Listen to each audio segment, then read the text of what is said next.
Hello and welcome.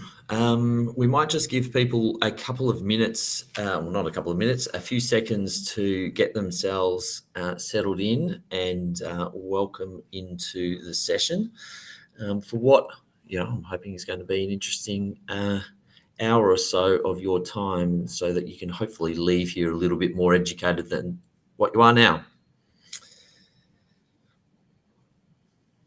Okay.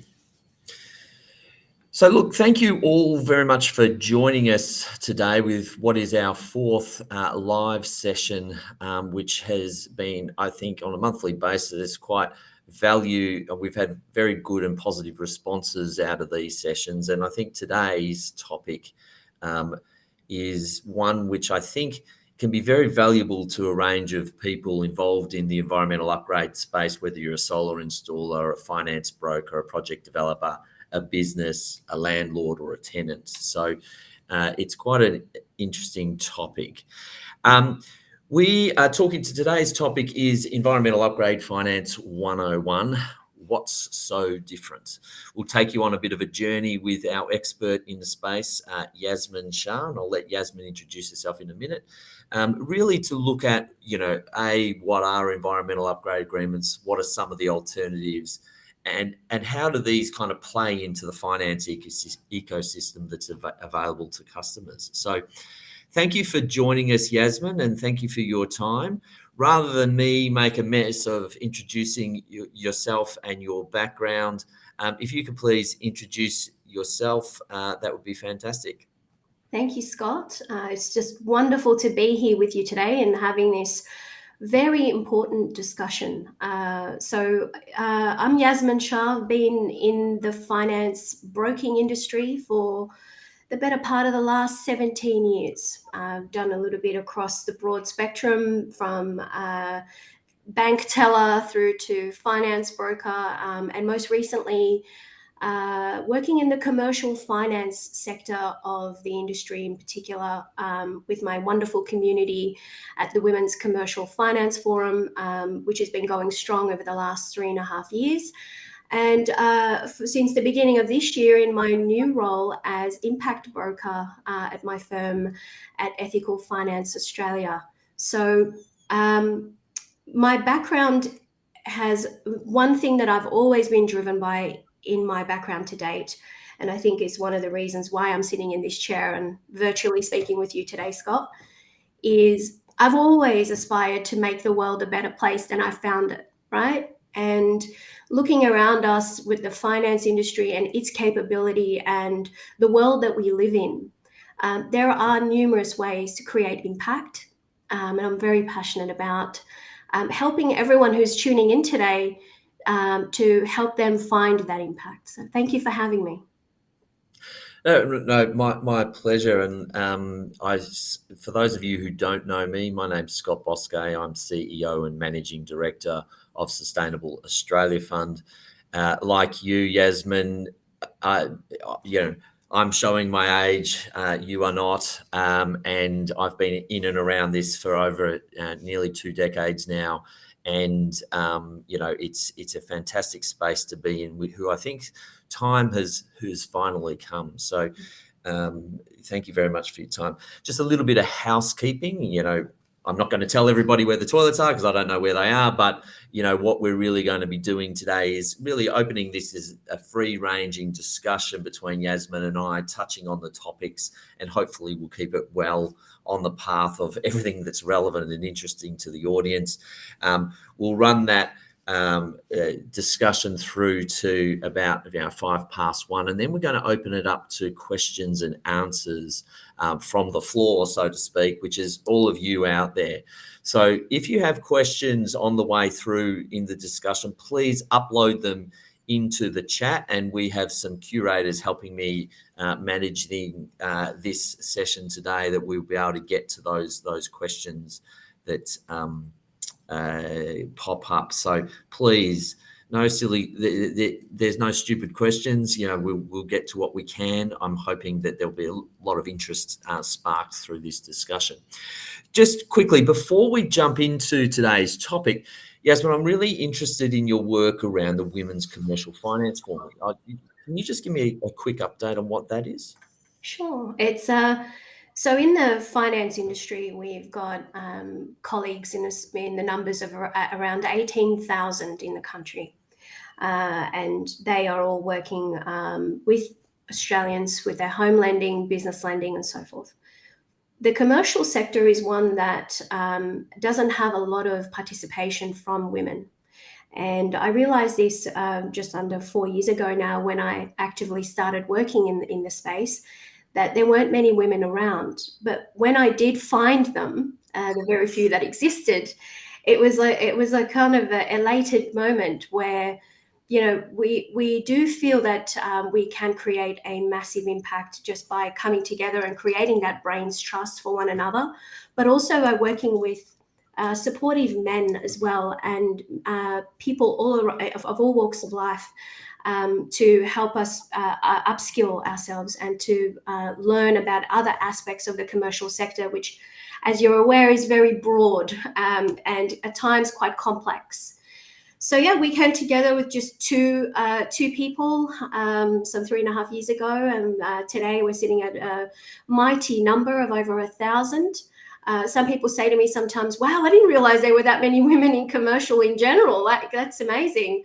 So yeah, we've got some great programs and initiatives that we're bringing out in an effort to provide relevant and timely support to women in this space.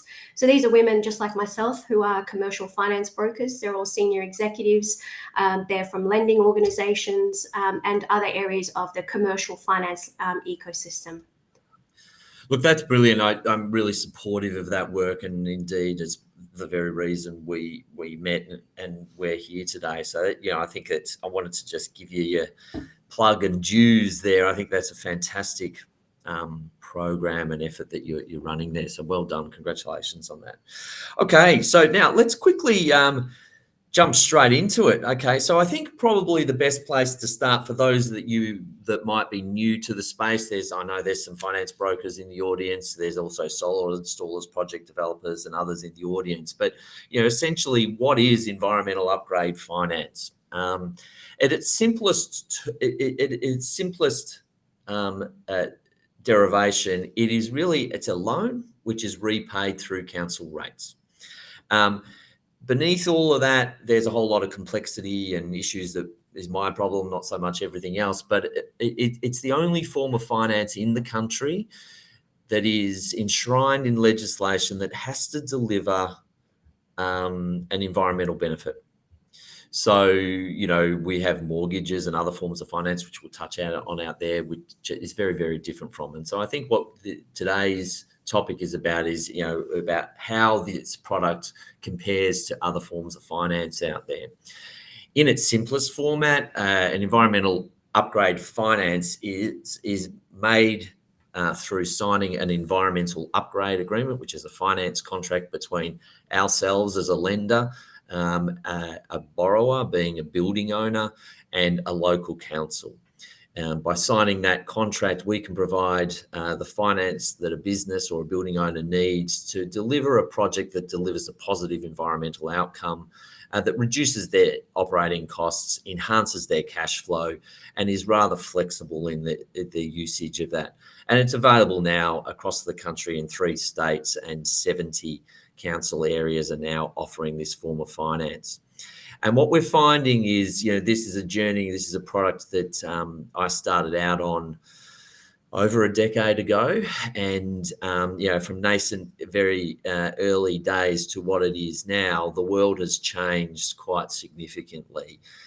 Back then it was, Mr. Landlord, Mr. Tenant, you should be doing these types of projects, and because it reduces your operating costs and makes your life more profitable, right? That statement still stands true today, but what is fundamental, that was then and this is now, and I think what has fundamentally changed is that businesses, shareholders, landlords, investors, everybody is on the pathway to zero net emissions. And this is an important product, I think, that plays in that journey for so many different stakeholders within the value chain. And we are seeing the conversations happening now that, even 6 months ago, I just didn't expect to be happening. So the rate of change and the demand for this, I think, is moving quite dramatically. So maybe I've given my high level kind of introduction to that, and maybe Yasmine, is there anything you wanted to add around environmental upgrade agreements and what you know as the key kind of value propositions you see with this kind of product? Yeah, sure.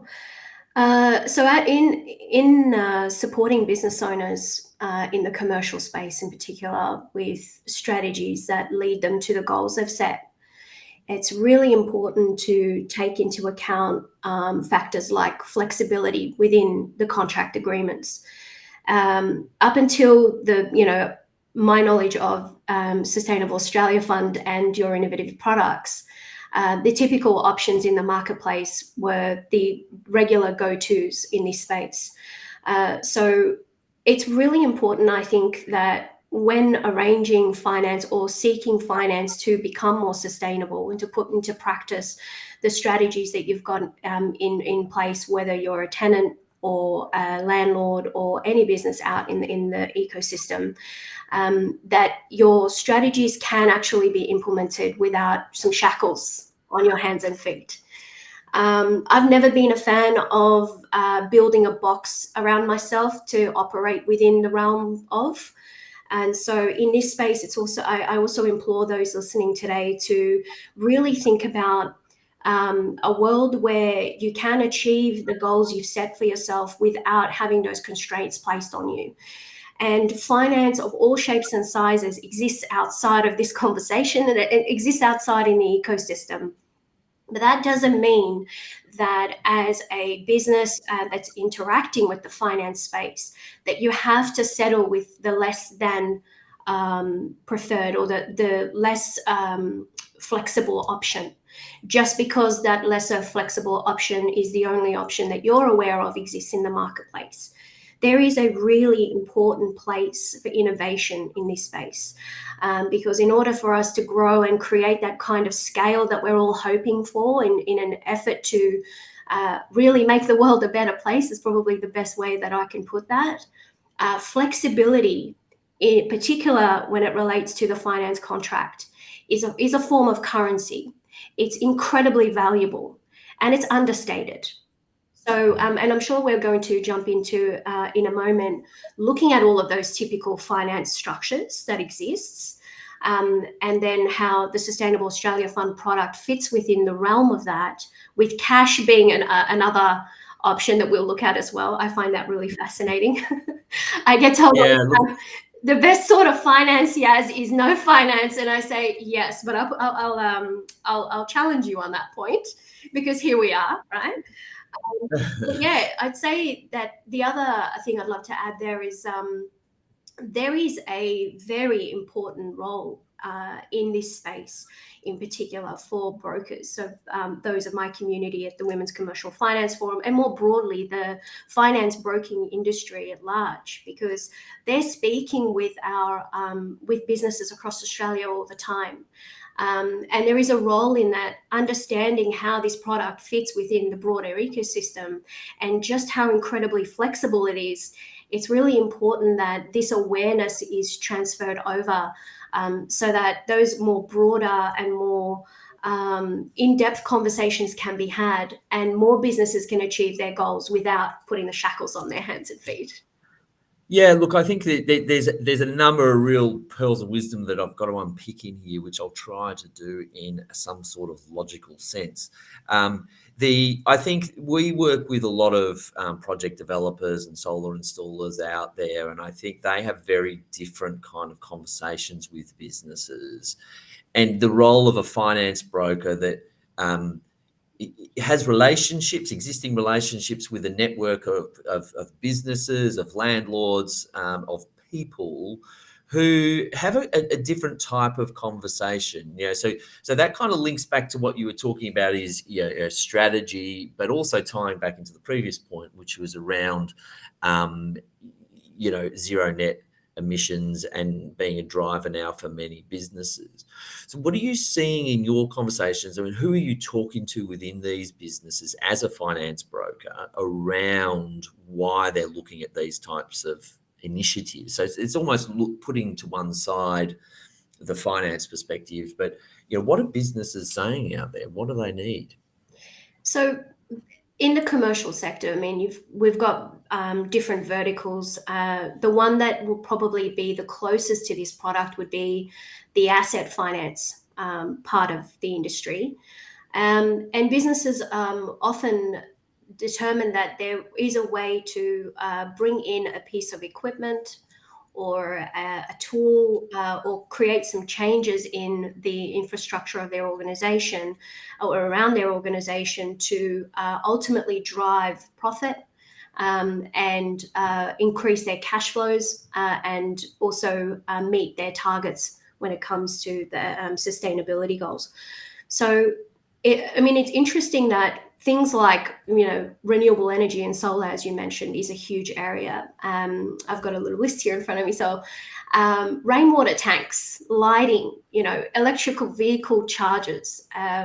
There is cladding on buildings, which we saw some horrific examples of how that can go wrong. So having those things replaced, insulation in buildings, optimizing energy through LED lighting, for example, upgrading HVAC, all of these things play a huge role. And I think if we're, as a finance advisor, or any advisor for that matter, if you're engaging in these sorts of conversations with clients in the asset finance space in particular, where it's more transactional and it's something like, I've got this asset that I need to acquire and here's my invoice. Please help me get finance for it. It's like, yeah, great. Here are your three options. Which one would you like, right? There is a deeper level of conversation that needs to be taken place there, which I think sometimes gets missed as to why this piece of equipment, what is its purpose? How does this piece of equipment, relate into the bigger picture of your organization, for example? Is this going to help you with your profit? And if so, how? What are you looking to achieve? What's your expectations and your goals? And I'm hoping that the answer to that question isn't the repayment needs to be less than this much. And I want to own the asset because my accountant said that was important. We want to have those deeper conversations because, if this is the path that business is going down, because they're actively taking those steps, which are so important. Action is very important in this space because it's the dial that ultimately moves everything in the right direction. So if they're looking at starting to take action, as an advisor, you can really help amplify that progress. You can empower them to start thinking about other things that, kind of align with that piece of equipment that ultimately feeds into their big end strategy. I hope that clarifies it a little bit, Scott.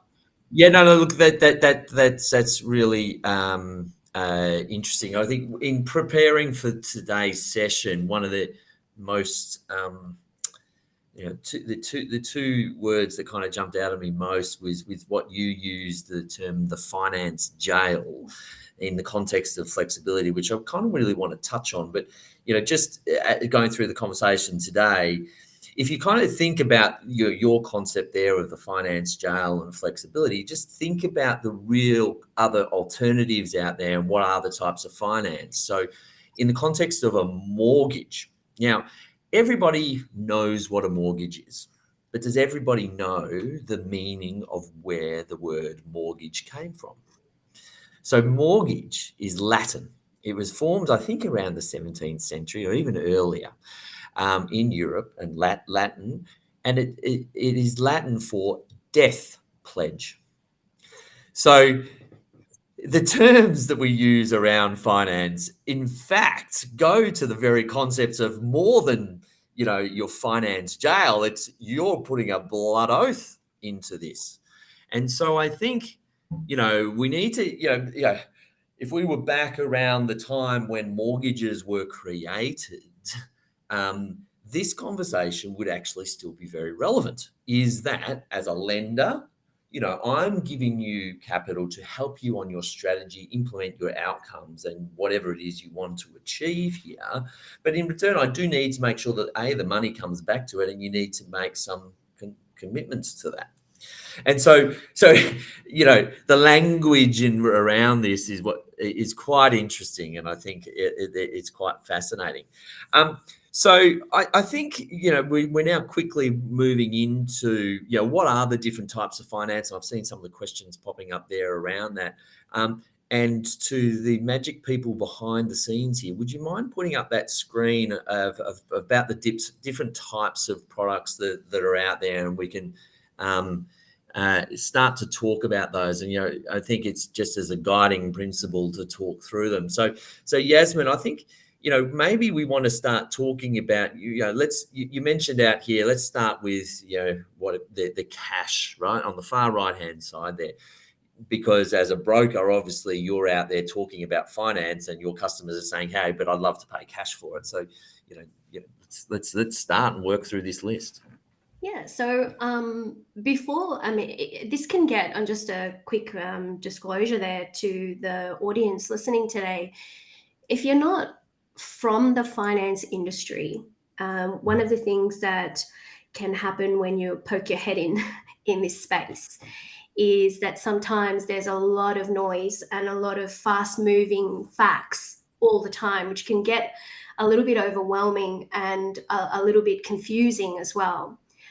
What I would invite you to think about when you're looking at what Scott and I are about to talk about on the screen is to think about what is the impact for you? What are you looking to get out of this session in understanding the various different products that are out there? Is it because you want to just have a general understanding of what the products are? Or is it because you're actively looking to engage in this space? Or is it because you want to be able to recommend and advise someone else on the options that are available in this space? Logically, we're not going to be able to cover enough, but we're also not going to be able to cover everything in the time that we have. So if there's something that Scott and I mentioned as we're about to dive into this part of the session that you want clarified, or that doesn't make sense, or that you want us to jump into in a little bit more depth, please pop it in the chat, because Scott and I are constantly looking in that area, and we can jump straight in and explain that to you as well. So yes, as I touched on earlier, Scott, I get told all the time, Yasmine, the best form of finance is no finance, because that's ultimate freedom, it's ultimate flexibility, and to some degree, I exist. But I agree with that. That is a fact. However, cash is also what makes the world go round, and in business, it is king. Cash flow is king, as you know, right? And we can't have cash for everything. Credit to those businesses out there. Take my hat off to you if you are running on cash and haven't needed finance. That's fantastic. However, what I would say to you, whether you are debt averse or pretty confident in this space, is to really think about what it is that you're trying to achieve, right? So I start looking at this table, for example, with the bottom run, in terms of what, avoiding the finance jail, and like you said, death pledge, my goodness. What do I have to put in? What is required of me by way of giving something, or a part of myself, or a part of my business, my home, or other property assets? What is on the line when I engage with a particular type of lending? And then beyond that, as I scroll up the lines in this table, I look for things like what is the maximum term I can have, and that will obviously tell me a little bit about how much my repayments will be. So I think you're touching quite interestingly on here around going back to these strategy points. What is the business trying to achieve?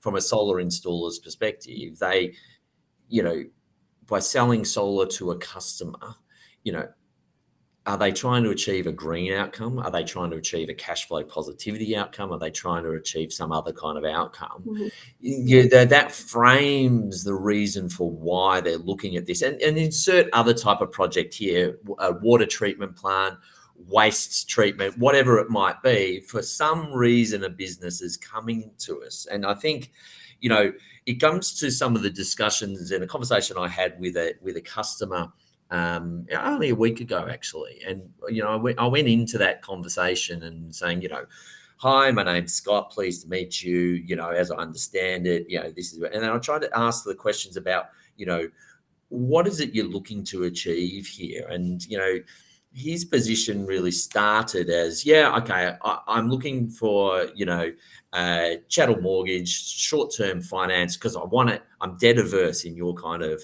words. Is if I was to pigeonhole him, I'm debt averse, and I can put it into that. And I said, okay, all right, that's fine. And so then, we talked about, his business, so I could get an understanding further around it and what he's actually trying to achieve. And he is one of these lucky businesses that could do it with cash, but they're looking at, managing a business and the competing priorities in there. And so they were very familiar with concepts of asset finance, chattel mortgages, things like that. And then I introduced the concept of, our form of finance and talking about it, and really tested some of his preconceived ideas about wanting a short-term finance. And I said, well, so what's your rationale about that? You're not worried about cash flow into your business? You just want to get rid of it. And then that opened up the conversation. And then I said, well, one of the, so maybe this, and I was just honest with him. I said, well, on that basis, maybe our product isn't the right one for you. I'm not here to sell you something that you don't want. I'm here to sell you something that offers you greater value, right? And so, the conversation went through, and we have a discounted loan product, and we were talking about that. And we were being creative about what we could do with an EUA. And, we could start with a long term, give them the cash flows through until years 2 or 3. They can get a bullet repayment in, reduce. So we were able to have that conversation around what is it you actually need and how can we provide a solution for you using this tool that we have. And by the end of the conversation, he was like, well, that actually makes a lot of sense, right? I can have this flexibility. I can choose my own adventure. And I said, your business might be very different in 2 to 3 years. Speak to every economist out there, and we think that, there's some kind of recession or downturn coming at some point. Whether you believe it's next week or 6 months' time is a challenge. But he was able to then go from his opening position, I know about these forms of finance, to being educated about what this is about, and us trying to find solutions that actually meet his needs. So the net result there was, this is brilliant. Let me go and think about it. I've got to define the project, and let me think about what we want to be doing here. And so, look, we may or may not win that client or whatever else, but it's a conversation which I really enjoy having with businesses, is actually saying, well, what's important to you and what are you actually trying to achieve? And so finance actually is a conversation to be had with business owners about their dreams, their aspirations, and their goals. It's not, hey, I want to finance this. Well, sometimes it is, right? It's a race to the bottom. I want to finance this car. Now, we are now no longer in an environment where there is cheap available capital around. Have you seen the conversations, starting? So before I jump across that, so we're starting to talk about different kinds of products out here, and I've touched on chattel mortgages and leases and rentals for that client. Do you have anything to add around those products in particular? Chattel mortgages and lease and rentals are probably the 2 most common in the asset finance space. And each have their benefits and major cons as well. Again, it comes down to it might be a suitable product, but it may not be a suitable product that ultimately fits the end goal of what the client is looking to achieve. There is a real place for innovation in this space. And I think having a look at this table and all of the limitations that exist with the various other types of finance available around upgrading and creating sustainability within commercial buildings in particular, it's no wonder that Sustainable Australia Fund exists, because as with normal innovation, You have something that's not working. It's not the ideal solution. It's people constantly hitting into walls because it feels like it's a necessary evil, but it's not, right? And knowing that a flexible product like this, I mean, I might just put out there, write it down the bottom of that document there. Financials are not required for lends up to 200,000. You don't need to provide director's guarantees. You don't have to put your house up, right? But you can become more sustainable. You can achieve your goal in the least restrictive manner, utilizing or at least finding out a little bit more about what on earth is this product and how does it work? And what do you mean I can pay, or my tenants will pay my loan off for me? Like, how great is that? I mean, how often can you So I think you're touching on one of the key points, and this is the very reason why we created this. Is 10 years ago we saw it in policy speak, policy wonk speak.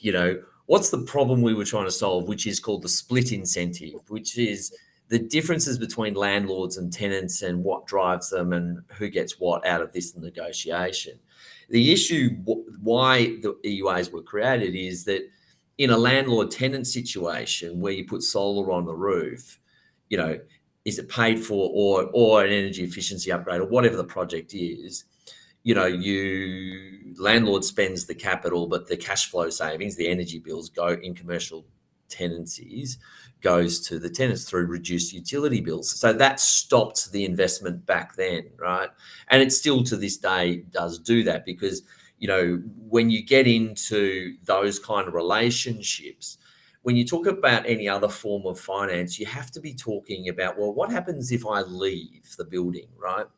And what that means from a tenant's perspective is, well, who owns the asset? I have make good clauses under that. And you suddenly open up a discussion with the landlord about the lease. And then when you're talking about a lease, it gets messy and complicated. I'm not happy with the security you're providing here, not happy with the toilet cleaners, and then suddenly the discussion just becomes too hard. How do I move it back? Where the simplicity of what this does is, and why is this important? There's estimates out there that about 50% of all businesses and property, commercial property, is actually tenanted property. It's probably higher. There's no actual official data out there. So 50% of businesses, over 2 million of them, face these kind of real challenges, particularly in this. And they all operate on commercial leases, and on commercial leases, council rates are an outgoing. So it makes a very simple discussion for a win-win solution to be happen, is that you get a better building from a landlord's perspective, and from a tenant, they're actually interested in the cash flow savings by and large. Yes, there might be other, and there's increasing demand now for, supply chains demanding green, investors demanding green, customers demanding green as well. So I think there's a quite an interesting dynamic really happening out there. Did you want to add anything to that one? Sorry, I went on a bit of a rant there. I'm just trying to bring it back to the conversation.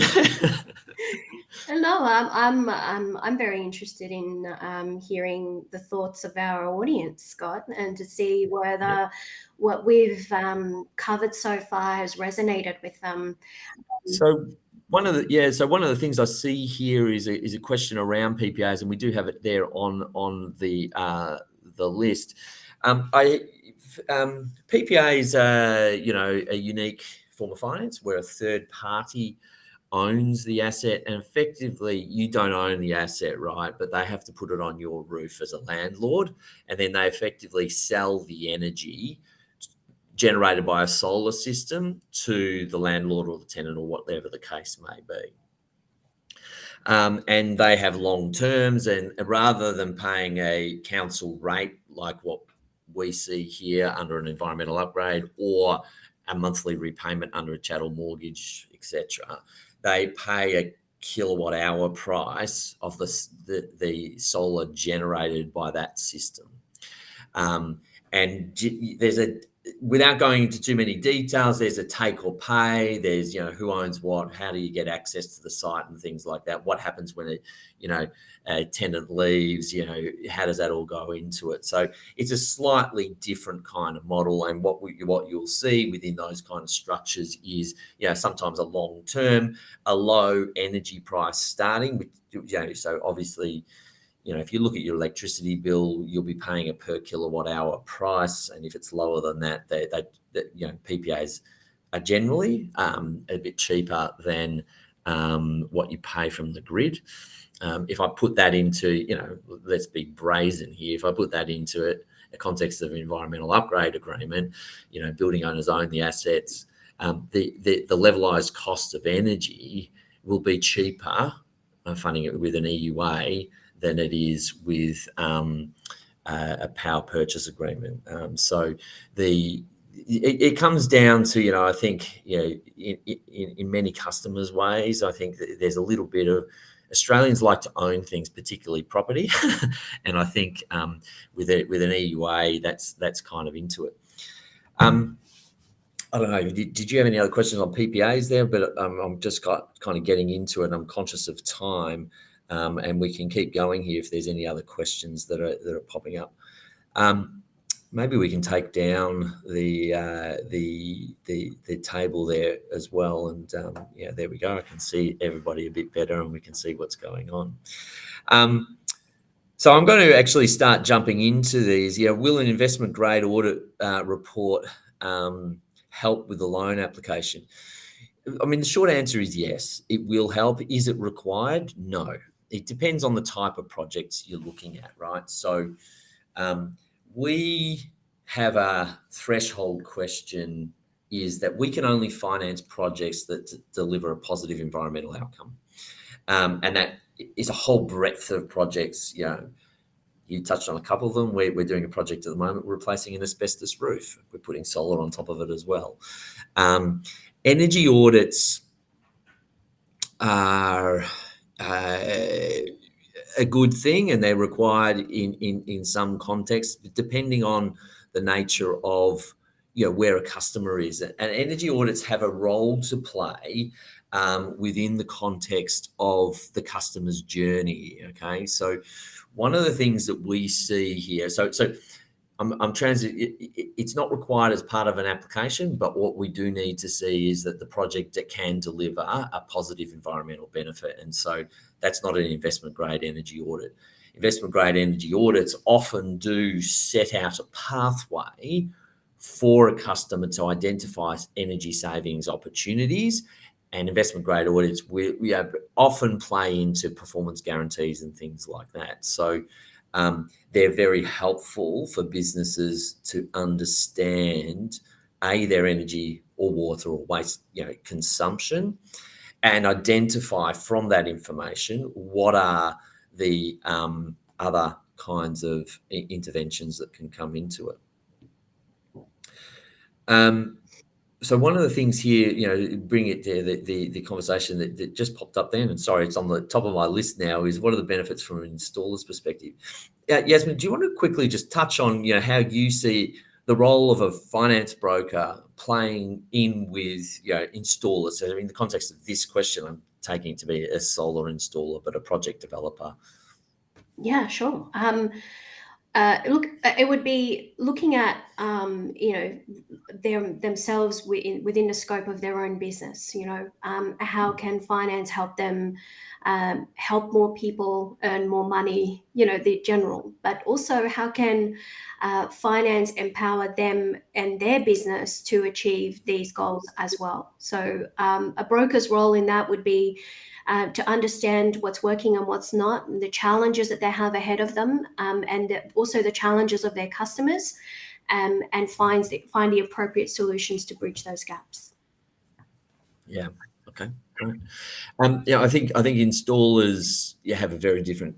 Solar installers is very simple. You have a very different conversation to a finance broker, and if I was to kind of look at it in two ways, a finance broker helps a business set out their capital strategy about what they want to achieve, whereas and in that kind of context, solar is one part of that puzzle, versus the other direction. So I think there's a complementarity between, finance brokers and project developers in that kind of context.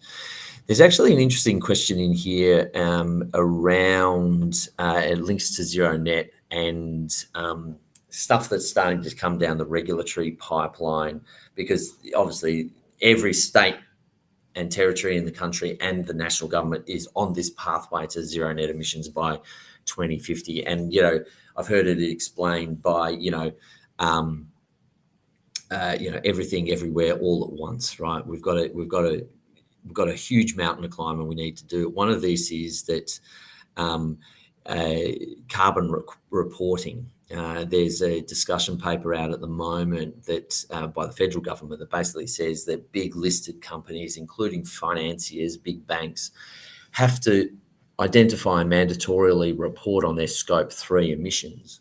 And what that means is that, I think CBA came out last year and did that, and they actually reported a phenomenal amount of their impact within their loan book and predominantly within their mortgages. So, and what we're starting to see happen both in Europe and the US and Australia now with this climate-related financial disclosures is that these types of businesses are going to have to report their impact, and that will drive them to require better and better performance by all of their borrowers. So there's an interesting concept coming out there from finance, kind of rolling into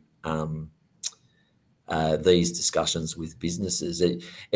And with some of your smaller businesses, are you seeing any of these climate-related discussions impacting decision making? In the majority, if we dive deeper into the purpose of the conversation and why we're having it, then yes, it can come up. But if we're talking about a small business such as a cafe or a small retail outlet, for example, then oftentimes no, they've generally got other challenges in front of them that they're tackling in the main. However, long term, they are impacted by the broader ecosystem that is around them, such as the building that they're operating within or the environment that they're working in. So it is something that is topical and important, but not always a thing that impacts businesses as a first thing. Yeah. One of the interesting questions is how the council rates worth and also a target rate of return from the investment. So what we have within our underwriting, so it's a normal credit application. You've got to go through that and underwrite. What we look for is a cash flow positive scenario as opposed to an internal rate of return or NPV or something like that. Because what this is about is unlocking the opportunities for cash flow, particularly for tenants. But if you're an owner occupier, you're going back to your statement, right? Cash is king. It's the number one rule of every business and every small, whether you're big or small, cash is king. So we look to fund projects, particularly in a fast track approval, so up to $200,000. We don't require to look at financials, but we do require that the project does deliver a positive cash flow outcome, i.e. the repayments are lower than the savings that you're getting from the project. And our finance, the flexibility that's part of the equation. We can do terms up to 20 years, and it's a principal and interest repayment. So, what that basically means is that the principal component of that repayment is spread out over a longer term, and the longer term you spread that out reduces the annual repayments while the savings remain the same. So that's our key strength in that one, and the flexibility of the product in that it attaches to the building. So if a building owner sells the property, the solar system stays on the roof and the charges stay in the building as well. And so that flexibility at that point in sale means that the vendor or the owner occupier, whoever it is selling the property at that point in time, has benefited from the first amount of X years of positive cash flow. So taking it back to my case study before, the customer who wants a short-term thing, I mean, they're a 60-year business. They've been there for a very long time. They're not going anywhere, and they just want to get rid of it. But he ultimately said, well, actually, no, cash is king, and let's focus on that. So So yeah, that's kind of my response there to the target rates of return. When we're talking about this in the context of other forms of finance, Yasmine, what do other lenders look for? Yeah, I actually really love, just quickly, that we can do a quick comparison savings calculation for anyone who's considering a project and funding it. So for myself, if, like you said, if it's something that attaches to the building and improves its capital value in the short term, it makes sense to have a look at this alongside other options that may exist. I have a tendency to always go to the best and most flexible and most cost-effective option, and then work backwards from there. So the restrictions come in, and the limitations come in when you step outside of the realm of this sort of finance. Savings calculations and so forth then become more manual, and you've got to kind of figure them out yourself alongside, use the old school spreadsheets and work them out that way. But that is a very, very important metric to compare. So what it costs you versus the capital injection that you're basically getting out of the business because you're upgrading an asset, versus a savings you'll enjoy for the long term that will ultimately convert into profit for you, versus what you actually have to pay, which I might add is not actually what you're paying, it's what your tenants are paying. So how cool is that?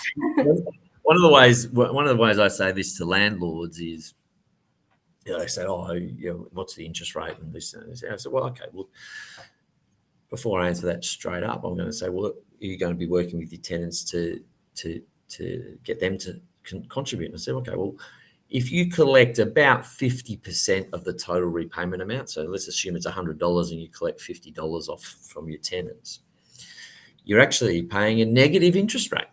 That's because, roughly interest and principal are roughly half, and it's a negative interest rate because of that point there is that your tenants are paying for it, and the tenants are paying for it because they want to do it because of the cash flow thing. So it's that win-win solution. So, if we led with get a negative interest rate, I think we're underselling the value proposition of the product as well, because we're missing out on the benefits there. We've got a question in here around, it's the very fundamental nature of how the council rates work with this type of finance. Basically, we provide the capital, and the council declares a new form of council rate upon the land, which is equal to the repayments. That rates notice is then issued and collected by council, and it's remitted out to us. So when I say a loan is repaid via council rates, that's it. From a customer's perspective, what do you see? Fundamentally, what you see is you get your normal council rates notice. Sorry, my hand's disappearing into the background here. You get your normal council rates notice, and then you also get a new council rates notice, which is equal to the repayments. And so you pay, obviously, those, and it remits out to us. So it's a very unique form of finance, and that's where the flexibility comes from, because it can be council rates notices can get passed through to tenants, it can transfer to, it's like when you buy a house, in Victoria, it's a Section 32 vendor statement, land information certificate. It shows up there as a charge upon the land. We don't have those traditional forms of collateral and security like directors' guarantees or registered charges on title, personal property security register, PPSR kind of registration. So I think all of those factors go to your finance jail perspective. Is you don't have to do the death pledge. You don't have to go and put your house on the line. You have to go out there and run your business and get those kind of opportunities. One here is, how does it compare with VEEKs? Okay, so VEEKs, we had a session a couple of months ago on this. VEEKs are a form of green certificate available in Victoria, a Victorian Energy Efficiency Certificate. They're a form of government subsidy to qualifying projects, and they are absolutely available to be used in parallel to this form of finance. Indeed, we've got a product available in Victoria which offers up to a 2% interest rate reduction for the term of the loan for 20 years, where a project can create VEEKs and those VEEKs get assigned to us, and the customers get the benefit from day one and for up to 20 years, meaning there's more cash in their business today and for 20 years, rather than just waiting for a potential subsidy to come around in 18 to 24 months. An outgoing and a tenant as opposed to a debt liability. Thank you, Georgette. So council rates are an outgoing. So when you go and do your rent, you say, it's X amount per square metre plus outgoings. In commercial, and this is what's different between commercial property and residential. In commercial property, commercial leases have outgoings and council rates plus base building energy, cleaning, security, all the stuff that everybody complains about is part of the outgoings piece. And so that's where it comes into it. As opposed to a debt liability, from a tenant's perspective, one of the interesting pieces to this is a tenant actually doesn't sign the finance contract here. A tenant is simply consenting to pay these new form of council rates. So therefore, it's insert my disclaimers here. It's an attractive way for businesses to manage cash flow as a tenant in the property as well.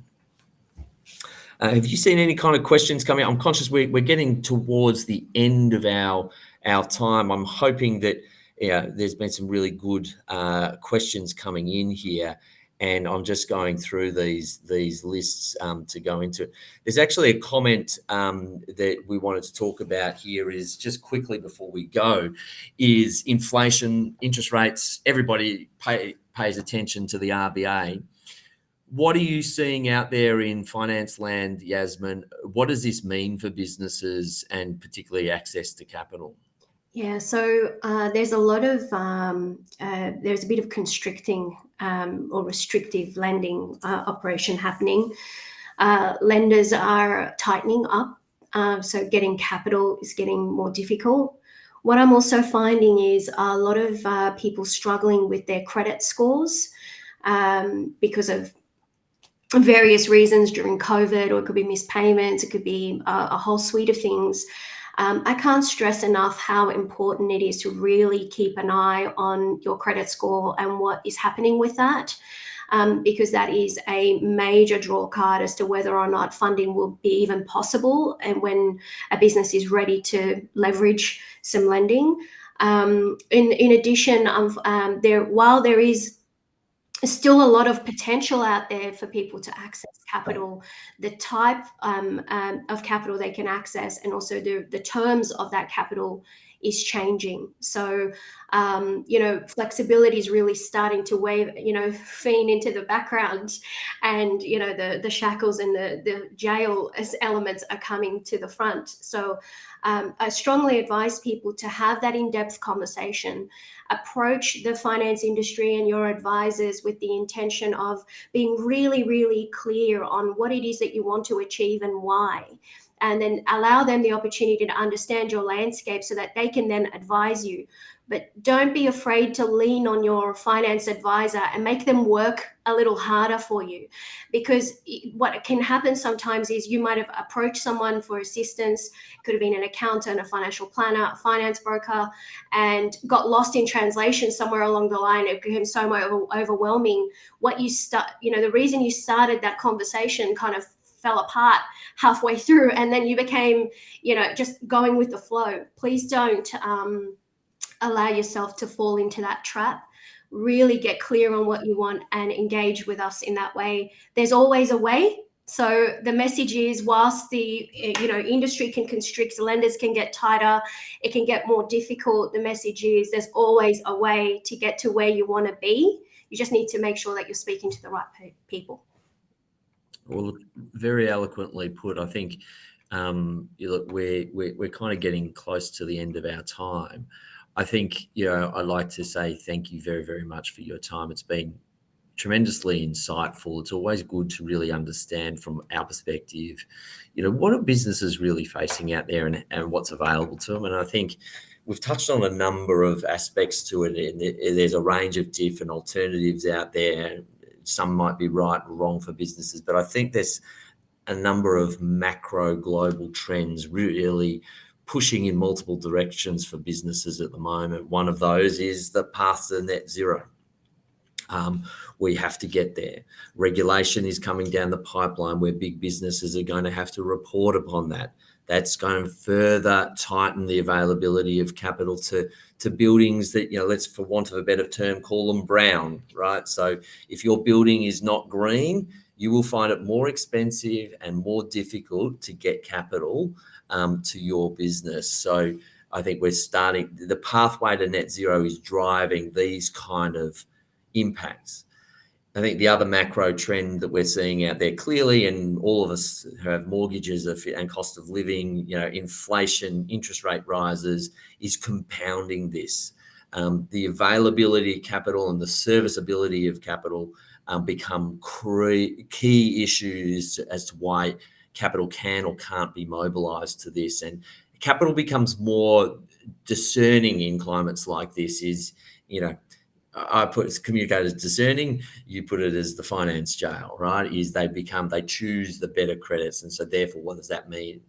Capital starts to dry up and then deflation starts to occur. And that's exactly what rising interest rates is all about. And then I think there's so they're kind of two macro trends, and then obviously COVID impacts have driven impacts across businesses in multiple ways that have forcing us to do things differently, like webinars. We're doing things in different ways.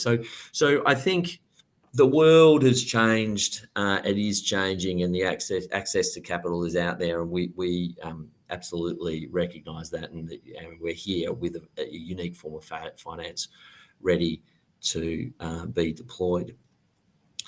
So look, I'd like to thank you very much for your time. It's been a real pleasure, and we look to continue to work with you and your network of finance brokers about how we can help help your customers, your businesses get capital that they require to drive a better business. From our perspective, one of our core mission is, capital is a force for good. Every dollar we invest makes the world a better place. And it's the only form of finance that in the country that legally, by law, statute of parliament, is required to deliver an environmental benefit. So that's why I've been in this for far too long, and I still enjoy it every day. It's my reason for getting out of bed. So this is a fantastic conversation. So thank you very much for your time. Been a pleasure. Thanks, Scott. And look, please, in the chat here, just the final bits of conversation here, this webinar will be available for rewatch. So I'm hoping there's a bunch of information that you go back and get your crib notes and cheat into it. Please come back into it. If you have any questions, reach out to me. My contact details are there in the chat. Yasmine is also working with us and able to help, because we won't be a solution for every business everywhere, but there's opportunities out there to help get the environmental benefits and projects that your businesses need. And Yasmine, we're really thrilled to be working with you and both the Women's Commercial Finance Forum, but also the impact broking business, so that we can help businesses derive better impact. So thank you very much for your time. Thank you. It's my pleasure, and I equally share that sentiment. Very, very excited to be working with you and to sharing the word about the flexibility of this solution far and wide, Scott. So thank you. Right. Look, this has been ace. So thanks very much for your time, and for everybody that's still on the line, stay tuned for the next one next month, and hopefully we'll see you back here very soon. But reach out if you've got any questions, and rewatch and share this video so that more people can understand what the opportunities are. So thanks very much for your time. Thank you.